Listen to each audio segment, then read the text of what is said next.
Music. A single data point, hidden amidst a flood of global revelations. Music is enough to shake the foundations of the British monarchy. While the world is captivated by international scandals and prominent names, a process is unfolding in the background that goes far beyond gossip or rumors.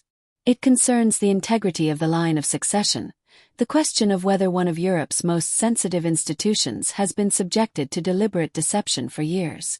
The first indications point to a truth so explosive that it touches not only family ties but also fundamental constitutional principles. At the center of this development is Prince William.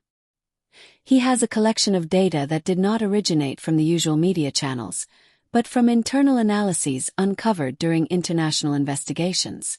What initially appears to be a casual financial entry suddenly fits precisely into the timeline of the public announcement of RCS' birth. Coincidence seems impossible. Too many details are intertwined. The dates, locations, and times align too precisely. What is striking is not so much a single document, but rather the sum of the deviations from centuries-old royal procedures.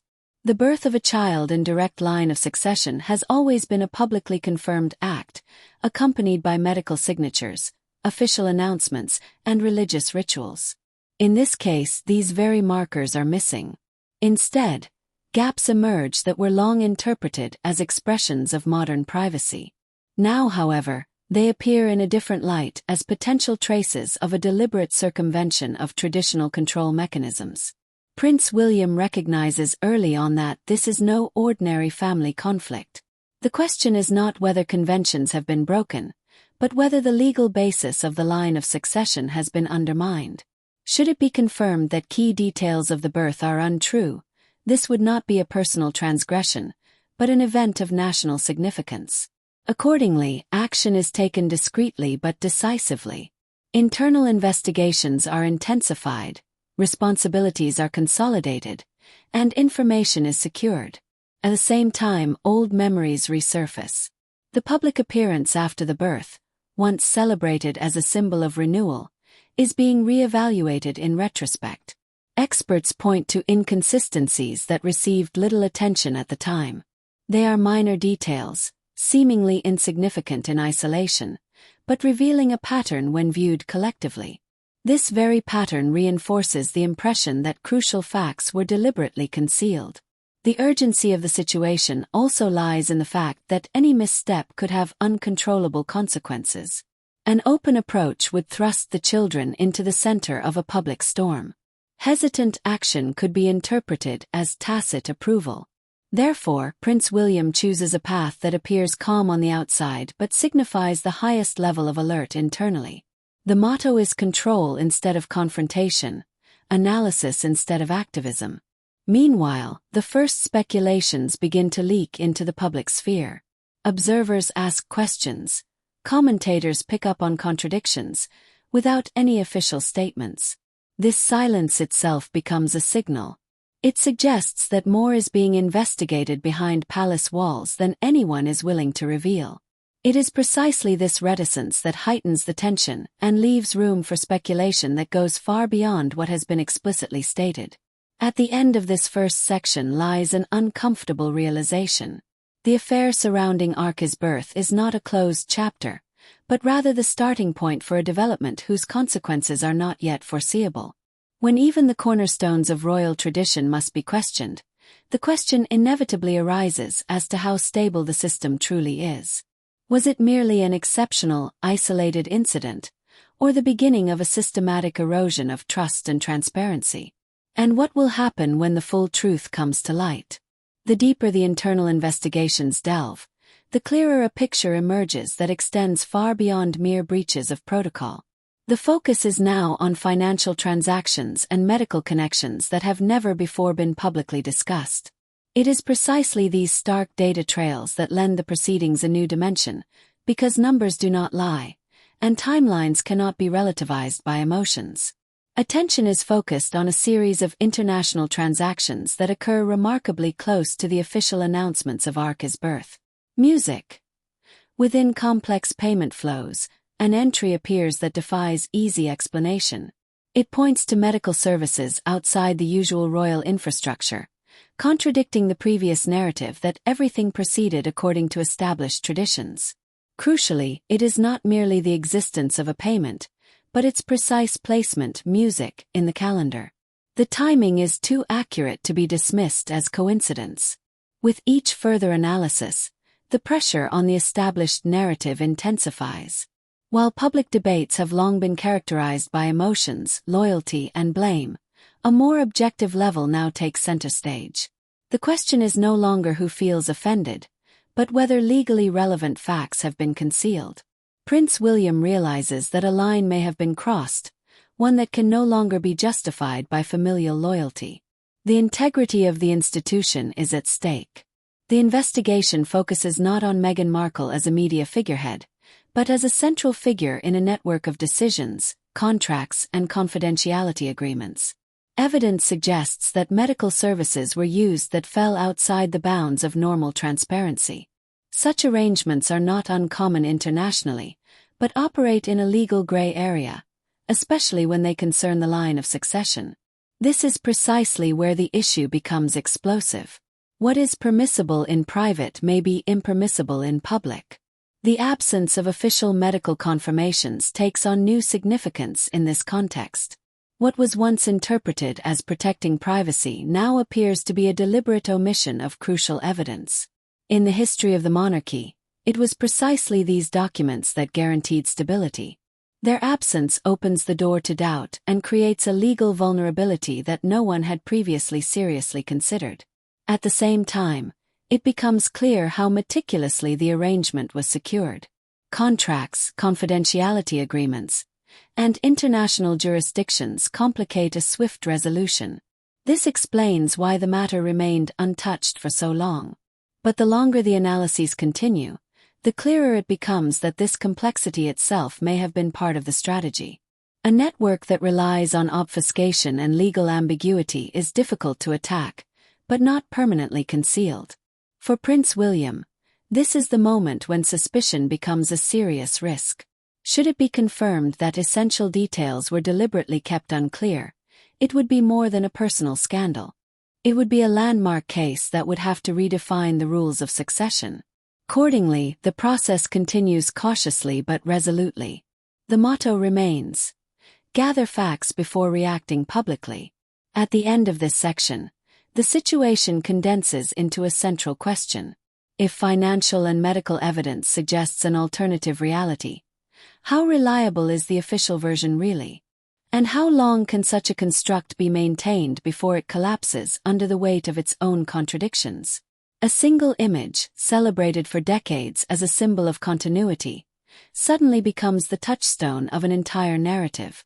What was once considered proof of normality and acceptance is now being re-examined layer by layer. The moment financial and medical discrepancies can no longer be ignored, attention inevitably turns to the visual documentation of those days. Images have always served a dual function in the history of the monarchy. They are both remembrance and legitimation. At the center is an official photograph that circulated around the world and served as the definitive confirmation of the events. For a long time it was considered sacrosanct. But with growing mistrust, a detailed analysis begins that goes far beyond subjective impressions. Image forensics experts examine lighting conditions, perspectives, and image noise. What they discover initially appears technically sophisticated, yet possesses enormous political explosiveness. Small deviations, barely visible to the untrained eye, indicate subsequent manipulation. The discrepancy between the light sources is particularly striking. While the surroundings show clear, natural illumination, the central area of the image appears differently modeled. These differences cannot be explained by simple photographic inaccuracies. In addition, there are irregularities at the edges of certain areas of the image that suggest digital manipulation. Such findings would be trivial in other contexts. Here, however, they call into question the authenticity of a historical document. Prince William is following these analyses with extreme restraint. He is aware that publicly questioning the image music would trigger a chain reaction. At the same time, it is becoming clear that this photograph plays a key role. Should it be manipulated, this would not only be a PR blunder, but a deliberate attempt to shape history. The idea that such an image was consciously used as a tool for legitimation adds a new dimension to the affair. The discussion remains internal for now. It is not about assigning blame, but about assessing the consequences. A manipulated image would mean that the public has accepted a distorted narrative for years. Once trust is shattered, it is difficult to restore. This is precisely why every step is being carefully considered. The realization dawns that silence at this stage is just as telling as an outright denial. Simultaneously, public perception begins to shift. Observers who previously clung to the official narrative suddenly start asking questions. Why were certain details never explained? Why are there no alternative photographs from the same situation? These questions spread rapidly, reinforcing the impression that the image conceals more than it reveals. The debate shifts from emotional partisanship to dispassionate analysis. At the end of this section, a bitter realization emerges. If the iconic photograph is indeed not authentic, it would be unprecedented. It would mean that visual evidence was deliberately used to stifle doubt. The crucial question now is how many other elements of the known story rest on similarly shaky ground. And what happens when a single image is enough to shatter trust in an entire narrative? As images and data are analyzed, another element, originally intended as a personal vendetta, moves into the spotlight. A book intended to convey emotions and secure interpretive authority is now becoming an unwitting piece of evidence. In the public eye, the focus is shifting from external attacks to internal contradictions. Statements once considered authentic recollections are suddenly being dissected and compared with basic medical knowledge. At the heart of the matter is Prince Harry and his own account of the events surrounding Archie's birth. What was meant to be an intimate description is now being read with dispassionate objectivity. Details intended to evoke emotion raise questions because they don't align with known procedures. Experts point out that certain descriptions appear medically implausible. This discrepancy is crucial because it arises not from external accusations, but from within the narrative itself. The public debate is thus taking a new turn.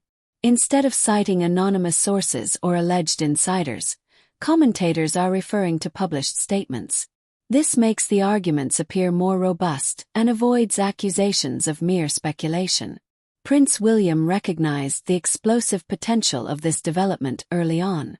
A narrative that contradicts itself is difficult to defend without raising further questions. Any additional explanation would only amplify the attention music. Meghan Markle's role in this context is particularly explosive. As a key figure in shaping the public narrative, she is indirectly in the spotlight, even without direct accusations. The inconsistencies speak for themselves. Observers wonder how such details could have been published without verification. The assumption is that the goal was less historical accuracy than emotional impact. But it is precisely this emotionalization that is now becoming the problem. With each new analysis, the pressure on the existing narrative intensifies. The public is beginning to recognize patterns. Repeated exaggerations, dramatic embellishments, and imprecise details no longer appear, in retrospect, as stylistic devices, but rather as diversionary tactics. Trust is eroded not by a single accusation, but by the cumulative effect of the discrepancies. This very development is what makes the situation so dangerous for all involved. Prince William continues to follow the debate from a distance. His approach remains unchanged. No public comments, no corrections, no justifications. This silence no longer appears defensive, but strategic. By letting the statements speak for themselves, he amplifies their impact. The responsibility for the contradictions lies openly with those who created them. At the end of this section, it becomes clear that words often have a more lasting effect than images. When a personal account begins to undermine the official narrative, a loss of trust occurs that is almost impossible to repair. The central question now is whether further personal statements will reveal similar weaknesses, and how long a construct can be maintained whose foundation consists of contradictory statements. The more the contradictions intensify, the clearer it becomes that the decisive response lies not in loud declarations, but in deliberate inaction. At this stage, a strategy is implemented that appears unspectacular to the outside world but has maximum impact internally. Instead of public rebuke or emotional counterattacks, the institution opts for a cold, precise power play. Complete silence where confirmation is expected. This form of control is quiet but effective. Prince William recognizes that any public statement would only shift the focus. If the official line had to be defended, details that had previously been deliberately left open would have to be explained. If it were attacked, the impression of a family war would arise. Silence, on the other hand, allows space for existing doubts to fester without creating new points of attack.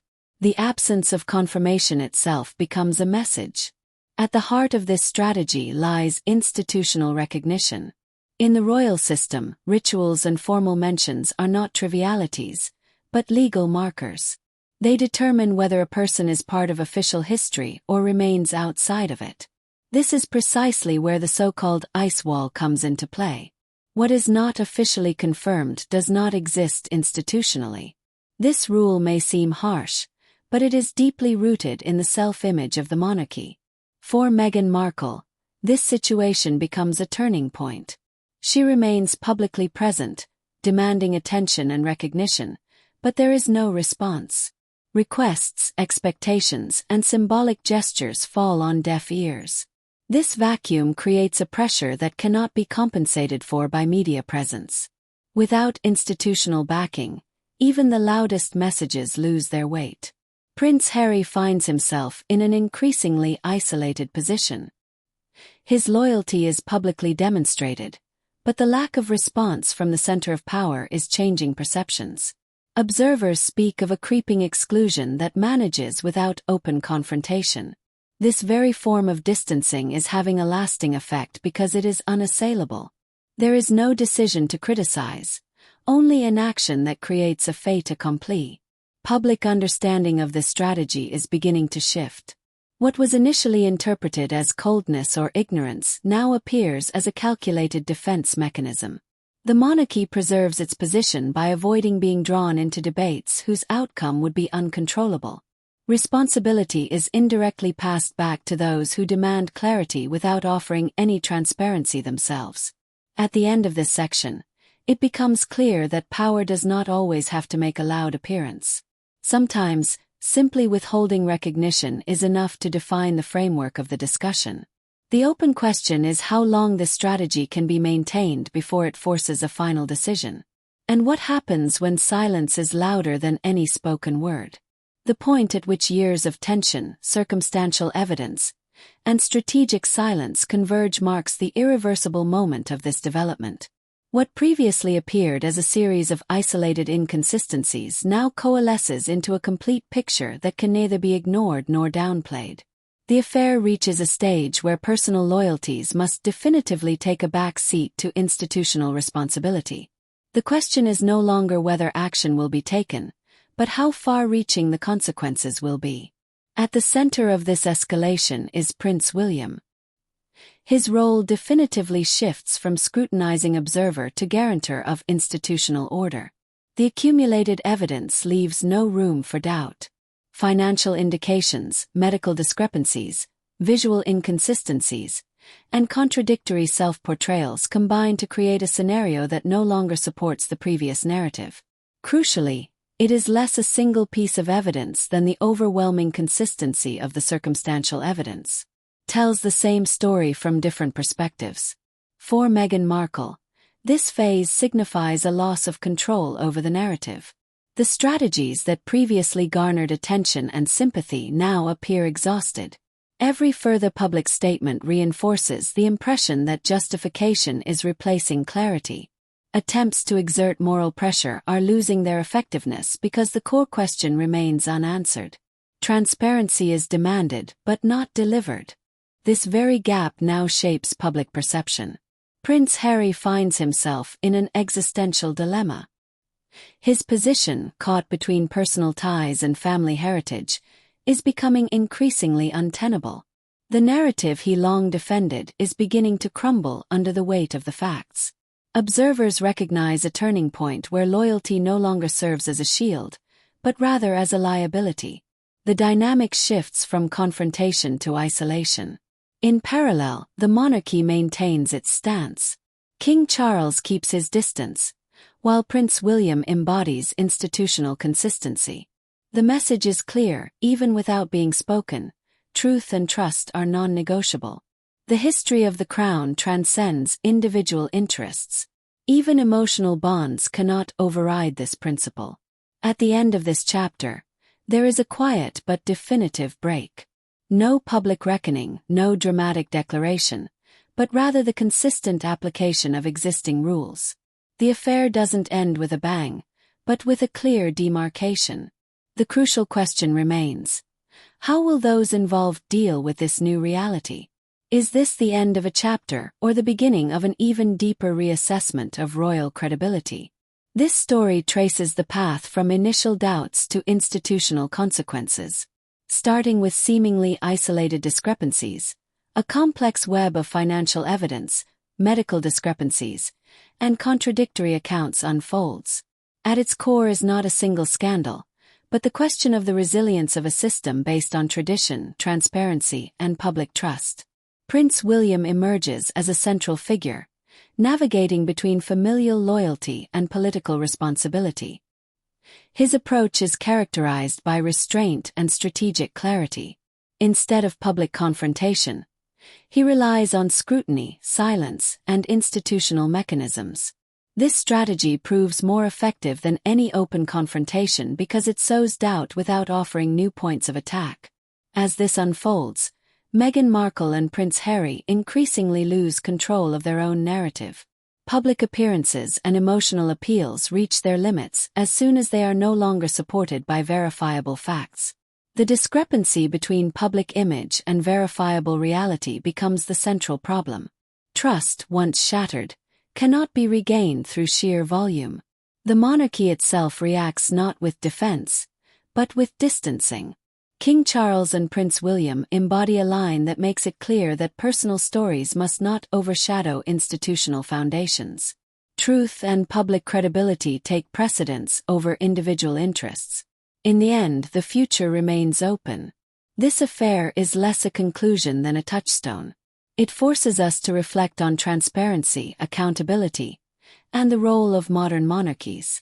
Will this censorship lead to a strengthening of the system or raise new, unanswered questions? This is precisely where its lasting impact lies.